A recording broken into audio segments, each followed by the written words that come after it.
Nós já lemos a palavra de Deus. Eu estarei ocupando o lugar do pastor nesse momento que ele está de férias.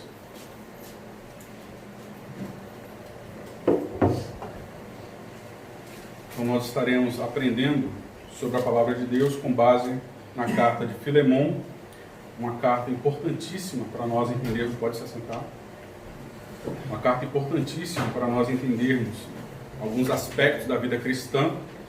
E hoje o título da mensagem é O Prisioneiro de Cristo.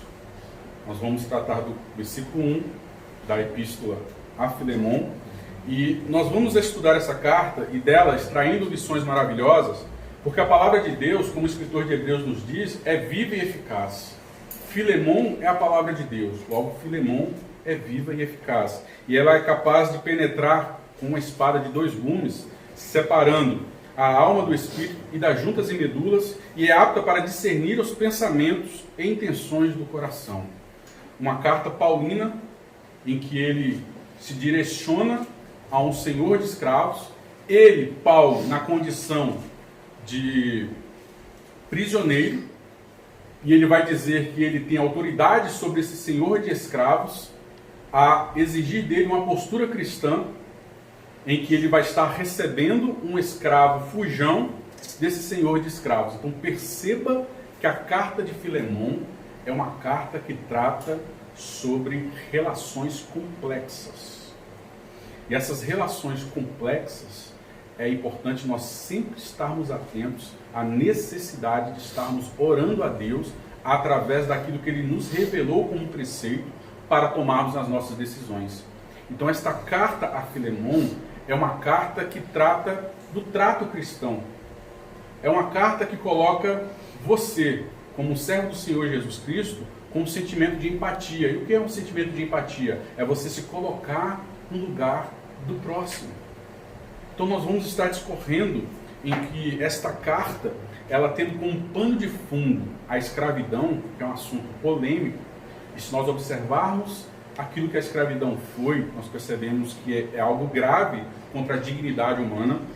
Só para nós termos uma ideia, um grupo de estudiosos, entendo eles como participante à Universidade de Harvard, estabeleceu uma pesquisa para averiguar o que foi a escravatura, o que foi a escravidão na época das grandes navegações. Só para nós termos ideia, de 90 portos africanos, mais de 11 mil viagens foram feitas por navios negreiros. E só para o Brasil, 9 mil viagens foram destinadas, para você perceber o protagonismo do Brasil na questão da escravidão. Lembre-se que para nós machucarmos o próximo, ou para nós causarmos sofrimento no próximo, muitas vezes nós não tratamos o nosso próximo como próximo. Então o estudo que esses pesquisadores fizeram tem como base justamente a alfândega, em que esses escravos eram tratados como mercadoria. E a carta a Filemon, ela vai tratar como pano de fundo dessa coisa hedionda que aconteceu e que a própria palavra de Deus condena quando você rapta um homem e o vende. A própria palavra de Deus diz que você deveria ser morto como castigo. O sequestro de pessoas, como aconteceu nas grandes navegações, em que os próprios africanos também eles eram culpados, Portugal era culpada, Brasil era culpado, e várias outras nações que praticavam tal ato eram culpadas.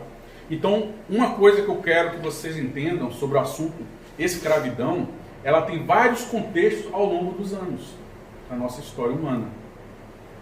Nós temos um tipo de escravidão na Bíblia, nós temos um tipo de escravidão no período que Paulo estava lidando com esse senhor de escravo, e esse senhor de escravo, Filemon, ele era um servo do Senhor Jesus Cristo. E é interessante que um prisioneiro vai estar lidando. Olha a diversidade das relações que estão sendo aqui tratadas nesta carta. Há uma diversidade de relações também sendo tratadas na igreja fiéis à palavra. Como eu sempre digo, nós viemos para cá trazendo bagagens. E essas bagagens, elas moldam a sua personalidade. E essas bagagens vai comprometer o seu relacionamento com os demais. E o mais importante, qual é o nosso testemunho? Qual é o testemunho cristão? Qual a característica do testemunho cristão que eu estou dando como exemplo para o meu próximo? No relacionamento, independente de qual seja o tipo de relação que nós podemos ter. Se é homem, mulher, criança, adultos, se é marido, esposa, patrão, empregado, membros desta igreja, pastor, zelador, ou quem quer que esteja ocupando algum cargo dentro dessa igreja. Só para nós acharmos que o assunto ele não está desatualizado, no ano passado nós vemos o site CIT, né, que ele trata sobre um órgão do governo, e o Radar CIT ele vai tratar justamente de algumas escravidões que são análogas à escravidão. O que é análoga? É algo que parece com a escravidão, ou seja, foi firmado um contrato de trabalho e esse contrato de trabalho tinha características de escravidão. E aí, mais de, se não me engano, 72 ações foram realizadas no ano passado, até maio, que é a data da lei, né, da abolição da escravatura, né, que é 13 de maio de 1888, pela princesa Isabel. Essa data ela tem uma representação significativa para esse grupo, né, que pertence ao governo, e fizeram, nesse período do início do ano passado, 72 operações. Dessas 72 operações, 37 foram passivas de atuação direta, né? Constataram que havia ali algo parecido com uma escravidão. E essas pessoas foram libertadas, 300 e poucos pessoas que estavam trabalhando com condições insalubres. Essas condições insalubres eram uma posição análoga à escravidão. Só para nós termos uma ideia do quanto esta carta ela é importante. Ela é a menor carta paulina, ela tem 335 palavras no original. É a menor carta paulina. Se nós podemos falar de analogia, né? Existe um ditado em que os melhores frascos têm perfumadas essências, né, melhores. E esta carta, mesmo ela sendo uma carta pequena, ela tem uma essência da dignidade humana que deve ser respeitada. Percebe a importância daquilo que vai ser tratado nestas semanas que se seguirão sobre esta carta? Então, se nós podemos também fazer uma comparação, Gálatas, que nós já estávamos ensinando em outra oportunidade à igreja, é considerada pela Reforma Protestante a carta da liberdade cristã. Porque nós, como cristãos, andamos na contramão do mundo, em que o mundo vai produzir obras para a salvação. E aí, essas obras são colocadas como jugo em cima do povo de Deus, de tal forma que os sufocam e acabam se tornando trapos de imundície. Mas a carta de Filemon, ela nesse sentido, como se fosse uma carta da liberdade cristã, ela é uma carta da dignidade, da emancipação humana. Só para nós termos uma ideia, mais de 4,9 milhões de escravos foram comercializados e muitos deles morreram. Só para se ter uma proporção do protagonismo do Brasil, lá nos Estados Unidos, que também foi um dos polos, né, de escravidão, 389 mil foram comercializados. Olha a diferença, de 4,9 milhões de escravos comercializados ao Brasil e para os Estados Unidos, que é uma grande potência, 389. Lá no versículo 16 vai dizer que não já como servo, antes mais do que servo, como irmão amado. Então Paulo, o prisioneiro, ele está direcionando aquele senhor de escravo a receber o escravo que merecia ser punido por ter fugido. E Paulo agora o devolve, mas devolve com a condição de que ele, na nova função, na nova postura, na nova posição desse escravo, ele era alguém que não deveria ser tratado apenas como um servo, mas também como um irmão amado. Qual a nossa posição? E é bom enfatizarmos isso. Qual a nossa posição em relação ao próximo, independente de qualquer que seja a nossa relação com ele? Como disse, para que você possa machucar, causar dano ao meu irmão ou ao próximo, e nem todo próximo é um irmão, eu preciso olhar para ele e não vê-lo mais como um próximo, ou não vê-lo até inclusive como ser humano. Como nós vimos ao longo da história humana, várias barbaridades acontecendo, justamente com a ideia de que nós somos melhores do que os nossos próximos. Então, esta carta representa o que há de melhor para nós ensinarmos à igreja sobre o trato, a empatia, o nosso amor ao próximo, mesmo que a situação seja adversa, complicada de se lidar. Muitas vezes as pessoas percebem que o aconselhamento cristão é simplesmente passar uma regra, passar uma lista daquilo que se deve e daquilo que não se deve fazer. E o aconselhamento cristão, ele não pode ser desassociado da comunhão. O pastor cuidar do seu povo, o pastor cuidar das feridas da ovelha, do pastor acompanhar não somente o pastor, mas todos nós como um corpo em Cristo, porque um corpo em Cristo implica que um membro está ligado a mim como membro. Então eu participo desse consolo, eu participo desse cuidado do pastor com as demais ovelhas. Porque a extensão do corpo somos nós que aqui estamos reunidos como igreja fiéis à palavra, que iremos receber todos os que estarão chegando a nós e enviados da parte de Deus. Como nós temos tratado o nosso próximo? Como nós temos deixado de ser atentos a isso, se tornando negligentes no cuidado? Eu não falo somente aqui dentro da igreja. Eu falo com os nossos filhos, com os nossos pais e mães, com os nossos esposos e esposas, com os nossos patrões, com os nossos servos. Todas essas relações ainda estão presentes hoje. E essa carta, então, ela vai nos mostrar que, em hipótese alguma, independente do nível que seja a dificuldade que está sendo apresentada para nós em um relacionamento, isso, em hipótese alguma, pode nublar a nossa condição de que nós devemos olhar para o nosso irmão não apenas como alguém que está ao nosso serviço, mas também como um próximo, ou como um irmão amado. Lembre-se que você é a imagem e semelhança de Deus. Se você é a imagem e semelhança de Deus, tudo aquilo que você faz contra o teu próximo, você está fazendo contra a imagem e semelhança de Deus.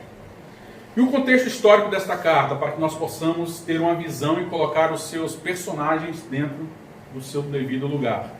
Esta carta, ela pertencia a uma igreja que se localizava em Colossos. Então, como nós vamos pregar essa carta, nós vamos estar o tempo todo fazendo referência à carta aos Colossenses, porque ela é enviada junto à carta aos Colossenses.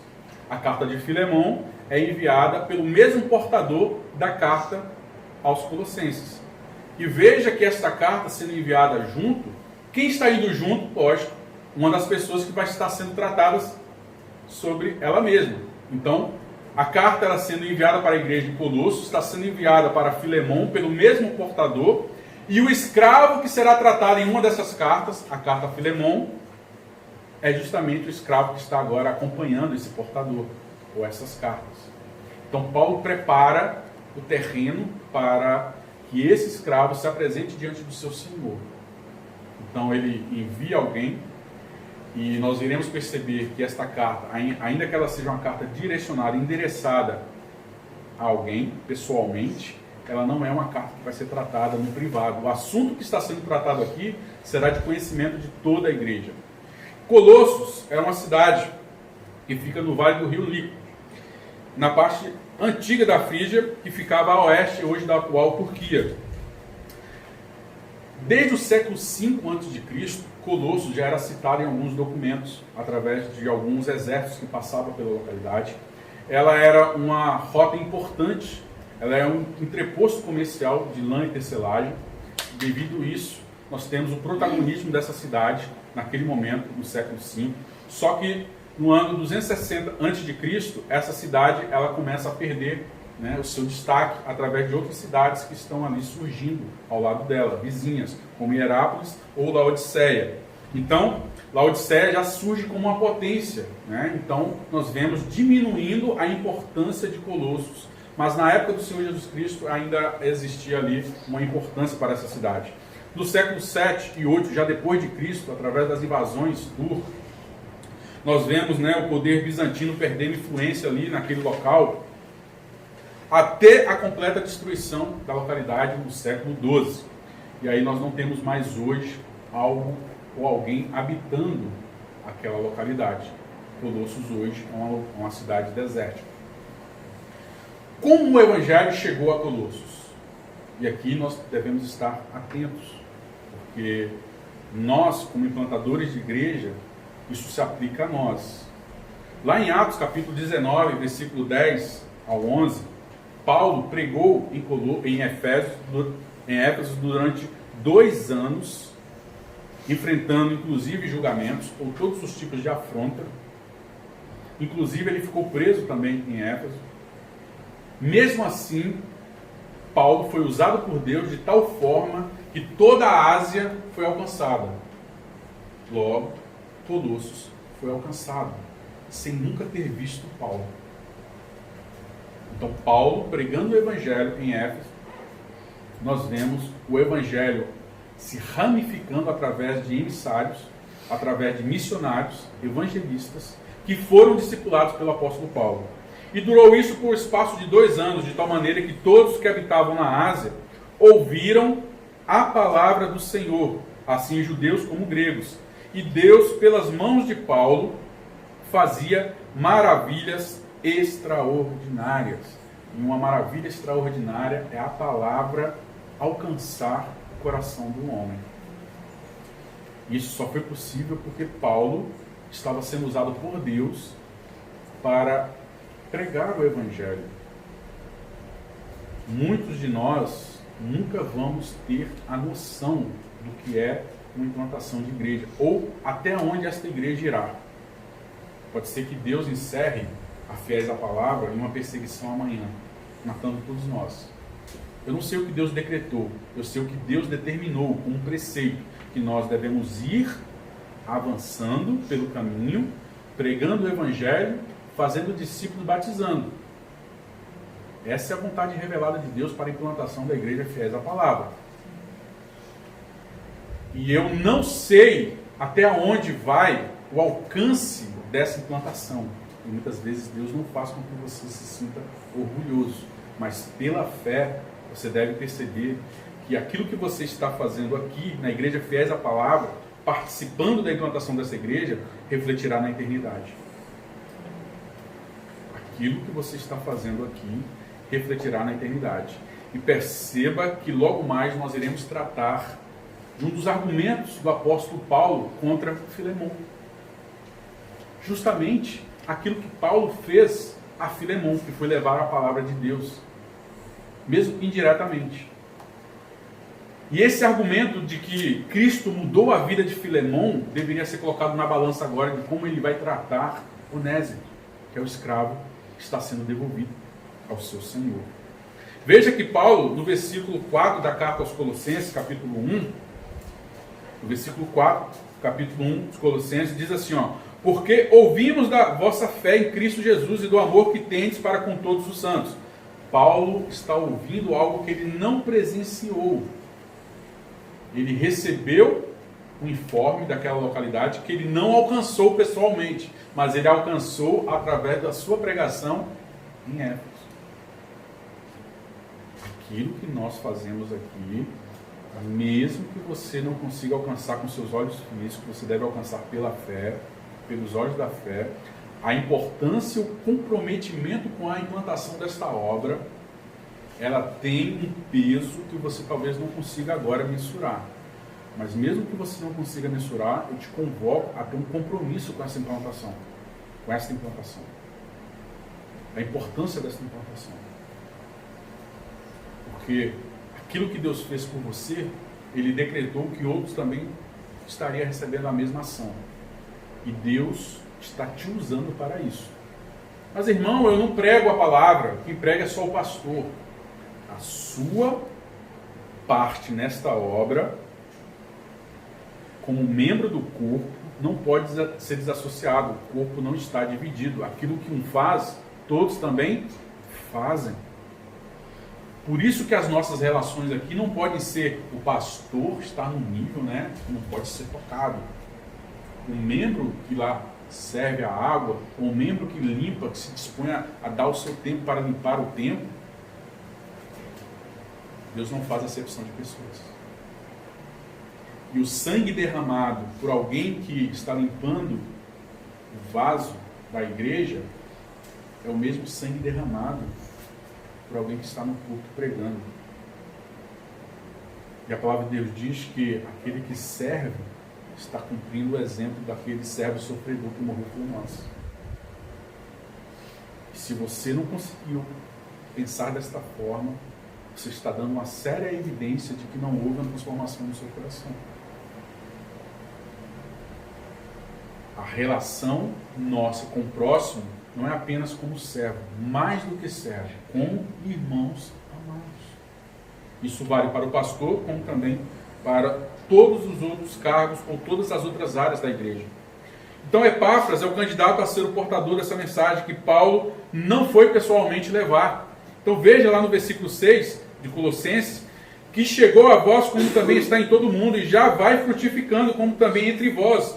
Então já vai frutificando, essa mensagem que chegou a eles, já vai frutificando desde o primeiro dia que ouvistes e conhecestes a graça de Deus em verdade, como aprendestes de Epáfras.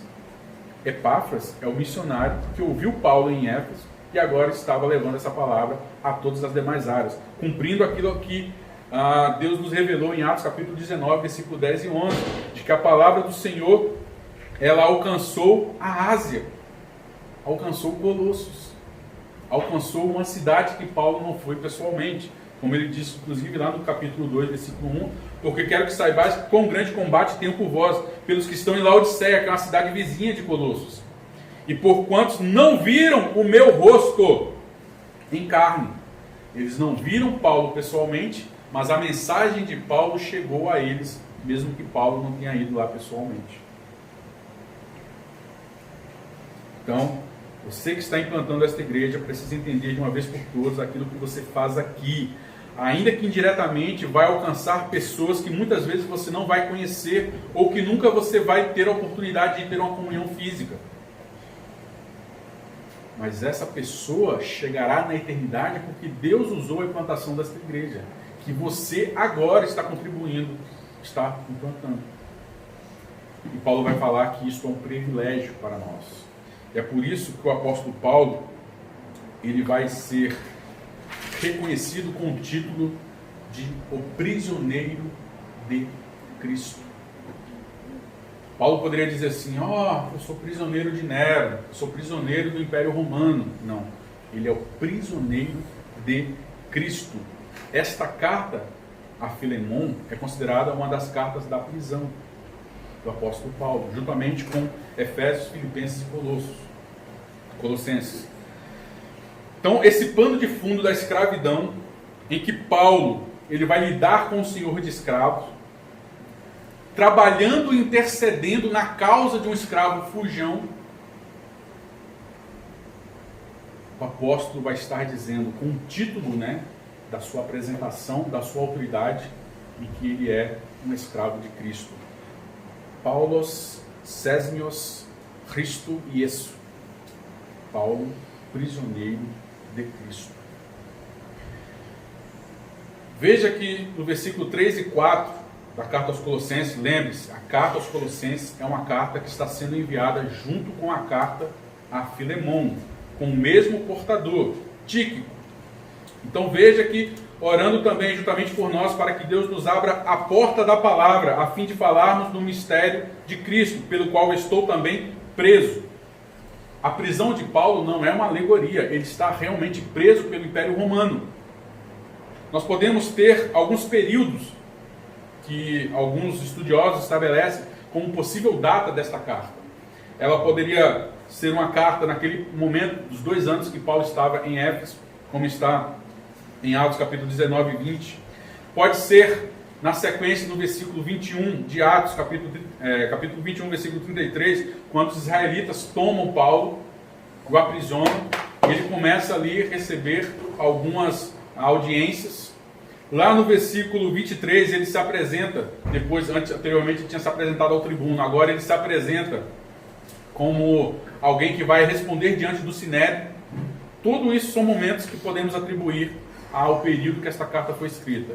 A maioria, inclusive eu, creio que ele foi naquele momento que estava em Roma, lá no final do livro de Atos, no capítulo 28, em que ele vai estar numa prisão domiciliar, então por volta ali de 58 a 62 depois de Cristo. É o período provável da edição dessa carta. Paulo vai estar aproximadamente, segundo alguns, com 70 anos. Ele próprio vai se identificar como o velho.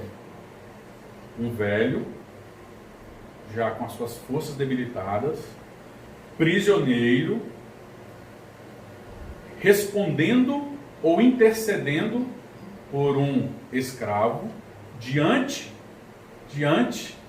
de um senhor de escravo, e ainda assim dizendo que ele tem autoridade para mandar nesse senhor de escravo, pela autoridade que ele recebeu da parte de Cristo como apóstolo, e por tudo aquilo que ele fez pela vida de Filemon como servo de Deus. Tudo aquilo que Paulo fez como instrumento de Deus na vida de Filemon seria colocado na balança agora, para que este escravo pudesse receber o perdão, e não apenas o perdão, mas o status de irmão amado. Então, nós temos ali no ano 58 a 60 depois de Cristo, uma provável 61, 62, uma provável data da edição dessa carta. Paulo, apóstolo de Jesus Cristo, prisioneiro de Cristo. Lembre-se que lá em Filipenses capítulo 1, versículo 13, o apóstolo vai dizer assim, ó, de maneira que as minhas prisões em Cristo foram manifestas por toda a guarda pretoriana e por todos os demais lugares. Mesmo Paulo estando na cadeia, aquilo que ele praticou na cadeia teve influência no seu ministério de evangelização. Não foi um empecilho para ele pregar em tempo e fora de tempo o evangelho. Qual a desculpa que nós podemos apresentar a Deus? Eu disse isso na escola bíblica dominical, na última anterior a esta que nós participamos. E você deve tomar muito cuidado com aquilo que você pede a Deus para se dedicar à obra, e aí Deus te livra, e no fim você não coloca em prática aquilo que você pediu a Deus. De que, uma vez que Deus removendo a doença da sua vida, removendo seus problemas familiares, removendo algum obstáculo no seu trabalho, para que você esteja aqui implantando esta obra, e aí Deus atende a tua oração e você permanece infiel, não cumprindo aquilo que você mesmo apresentou a Deus como argumento. E veja, quando nós pegamos os exemplos bíblicos, nós sempre colocamos argumentos diante de Deus, não pelos nossos próprios méritos. E um dos argumentos mais poderosos contra Deus é dizer: Senhor, Tu és fiel à Tua palavra, me dê oportunidade, me dê uma porta aberta para pregar a Tua palavra. Eu tenho esse problema que está me impedindo de pregar a Tua palavra. Aí Deus remove e você permanece infiel. Então, é lícito nós apresentarmos argumentos? É lícito. O apóstolo Paulo vai apresentar argumentos nesta carta. E nós iremos ver cada um deles. O apóstolo Paulo vai estar trabalhando com o argumento de que nessas relações complexas nós precisamos primeiramente ver aquilo que Deus fez por nós. Isso vai ser um peso tremendo contra qualquer tipo de arrogância que você possa usar contra o propósito. Aquilo que Deus fez por você é imensurável. Você não pode tirar isso da balança quando você for lidar com quem quer que seja, principalmente com os irmãos que aqui estão, os da fé. Filipenses, capítulo 1, versículo 29 e 30. Porque vós foi concedido em relação a Cristo não somente crer nele, como também padecer por ele, tendo o mesmo combate que já em mim tendes visto e agora ouvis está em mim. Esse combate do apóstolo Paulo, em que ele estava preso, ele não está usando o título de apóstolo de Cristo como vitimismo. Ele não está dizendo que ele era um prisioneiro de Nero, que ele era um prisioneiro de quem quer que seja. Ele está dizendo que o Senhor Jesus Cristo é o que está amarrando ele com as suas correntes de amor. Aquilo que ele está praticando como servo de Deus, e provou, né, ser doloroso para o apóstolo Paulo, em que o próprio Senhor Jesus Cristo diz que Paulo saberia sofrer por Cristo. E nós estamos falando de alguém que nasceu em um berço de ouro, alguém que desfrutou um dos maiores mestres do período, que era Gamaliel, alguém que se colocava dentro de um círculo privilegiado de pessoas que eram ensinadas as doutrinas dos pais. Alguém promissor. E o que o apóstolo diz? Que ele, como prisioneiro de Cristo, reputou tudo como se fosse nada para alcançar Cristo. Nós já temos o melhor de Deus, nós já temos Cristo. Se você não consegue observar que o maior presente que nós poderíamos receber da parte de Deus já está em nós, você está equivocado em estar aqui. Paulo, prisioneiro de Jesus Cristo. Veja que na carta à igreja que está em Corinto, capítulo 2, a segunda carta aos Coríntios, capítulo 4, versículo 15 ao 18, porque tudo isto é por amor de vós, para que a graça multiplicada por meio de muitos faça abundar a ação de graça para a glória de Deus. Por isso não desfalecemos, mas antes, ainda que o nosso homem exterior se corrompa, ainda que o apóstolo Paulo, como prisioneiro de Cristo, esteja ali sofrendo todos os tipos de mazelas que uma prisão é capaz de proporcionar a alguém, né? Fazendo com que a sua saúde cada vez piore mais, devido às condições insalubres que ali estavam presentes naquela prisão.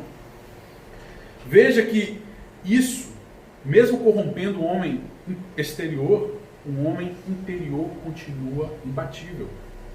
Contudo, se renova de dia em dia, porque a nossa leve e momentânea tribulação produz para nós um peso de eterna glória muito excelente, não atentando nós nas coisas que se veem, mas nas que não se veem, porque as que se veem são temporais, e as que não se veem são eternas. Eternas. Paulo, prisioneiro de Cristo. O Calvino, ele vai dizer que essa condição do apóstolo Paulo, como prisioneiro de Cristo, é uma condição que revela que essas algemas, estas cadeias, eram o emblema do ministério do apóstolo Paulo. Em outras palavras, o apóstolo Paulo testemunhava Jesus Cristo através do seu sofrimento, e esse sofrimento não poderia ser outra coisa senão o quê? Um galardão. Ao ponto do apóstolo Paulo dizer que era um privilégio ele estar sofrendo por amor de Cristo. Paulo, prisioneiro de Jesus Cristo. Nós temos o exemplo do apóstolo Paulo como alguém que não pode seguir o curso desse mundo de vitimismo. Como nós lemos na carta aos Filipenses, tanto a fé quanto a própria resiliência é um dom da parte de Deus. E qual o testemunho que nós estamos dando? Nós estamos apresentando as nossas afrontas, as dificuldades que enfrentamos. Nós estamos nublando quem é o verdadeiro Senhor das nossas vidas? Ou de quem realmente nós estamos presos? Você está preso às circunstâncias ou você está preso a Cristo? Nós não podemos nublar, desviar a glória de quem nós servimos. Então, em hipótese alguma, o nosso sofrimento pode fazer com que o nosso testemunho seja um testemunho que tire a glória de Deus. Porque mesmo que o nosso homem esteja sofrendo todas as consequências, independente de qual seja a circunstância, qual é o nosso compromisso? Sermos prisioneiros de Cristo. E nada pode nublar esta verdade. Nada pode impedir a implantação desta igreja. Nada. Como eu disse, eu não sei o que Deus decretou para esta igreja. Eu sei o que Ele determinou para esta igreja. que nós avancemos como servos dele, prisioneiros de Cristo. E essa prisão, mesmo sendo uma prisão literal, não pode ser motivo de nós recuarmos. Porque a palavra de Deus ela é clara. As portas do inferno não prevalecerão sobre a igreja fiéis à palavra. E nós somos selados com estas verdades. Você tem dúvida? Ainda que eu não sei o que Deus decretou, que venha perseguições e todos nós possamos morrer para a glória de Deus. O que eu sei é que a palavra de Deus também diz que quando o trigo cai no chão, ele germina para dar mais frutos. Então não me importa as circunstâncias que estão aqui colocadas diante de nós na implantação desta igreja. Eu não vou olhar para as circunstâncias, eu estou olhando para Cristo. Paulo, prisioneiro de Cristo. Paulo não está roubando a glória de Cristo, dizendo que ele era prisioneiro de Nero, prisioneiro de Roma. Você não deve roubar a glória de Cristo, dizendo que o seu trabalho está impedindo você de plantar esta igreja. Que o seu marido, que a sua esposa, ou quem quer que seja, porque Cristo nos tirou da escravidão. Ele nos deu liberdade, Ele não vos chamou para a escravidão, e você não pode ser escravo das circunstâncias. Qual a circunstância que está roubando a glória de Cristo? Paulo, apóstolo de Cristo. Por isso que ele vai trabalhar com Timóteo. E vai dizer assim: meu amado Timóteo, meu filho na fé, não te vergonhes do testemunho do nosso Senhor, nem de mim que sou prisioneiro. Antes, participa das aflições do Evangelho segundo o poder de Deus. Perceba que eu não estou dizendo que você vai participar de todas essas aflições confiando no seu poder, confiando na sua resiliência, confiando na força do teu braço. É segundo o poder de Deus. E lembre-se que Paulo, prisioneiro de Cristo, ele foi abandonado nas suas primeiras defesas. E o que restou para o apóstolo Paulo? Ele vai dizer: Timóteo, meu amado filho, traga minha capa, porque a prisão me fazia sentir frio. Traga minha palavra, porque a palavra é mais pura e ela nos sacia muito mais do que qualquer manjar deste mundo. Paulo, prisioneiro de Cristo. Senhor, nosso Deus, graças te damos, porque nos amarraste a ti por amor, Senhor, do teu próprio nome, nos entregando o teu Filho amado, para que possamos estar tão somente guardados em ti, que é uma fortaleza segura, mesmo diante de todas as dificuldades deste mundo. Te louvamos, te engrandecemos, porque tudo que passamos aqui neste mundo não poderá colocar na balança um peso maior do que o teu Filho.